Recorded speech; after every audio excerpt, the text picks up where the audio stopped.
idea of Callum being disabled came from me because I had an accident 6 years ago and I was left quadriplegic for a while, and then gradually I sort of got recovery. So I think that inspired the story, or the idea behind the story. The actual story of Callum and Will and their relationship, I don't know where that came from.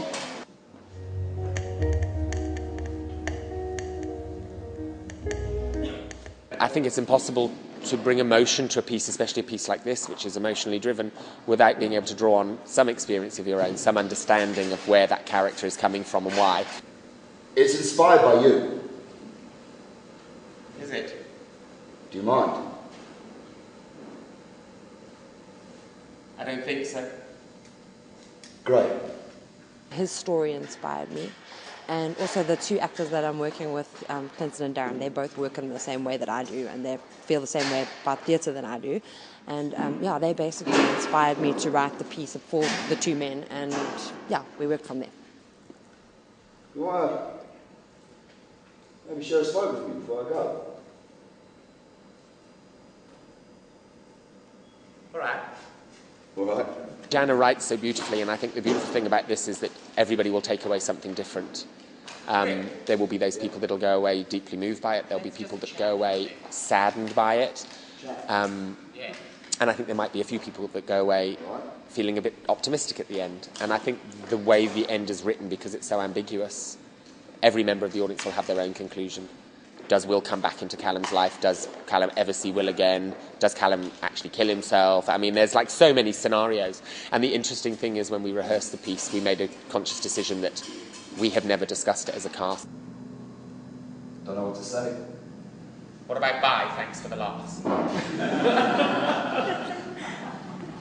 All right, what about see you next week? Wait, it'll come to me. Is that the best you can do? 6 months you've been working for me, and all I get is wait, it'll come to me. Thanks, Cal.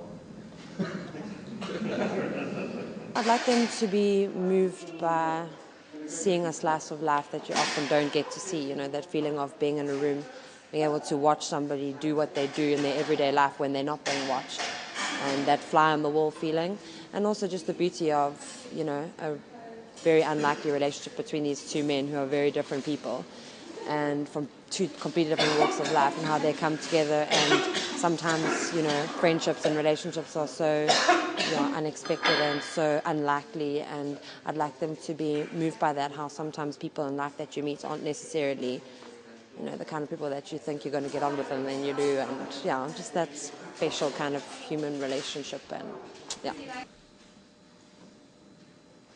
Mr. Griffith, it's Will. We spoke on the phone. You're early.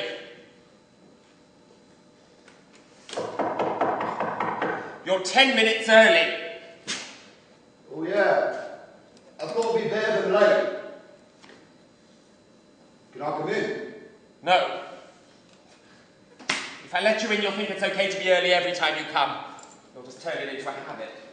I think there's too many people that have got a lot going for them that sit at home and feel sorry for themselves, and they don't actually stop and think about those people that are less fortunate themselves and are still having a really, really fulfilled life, you know.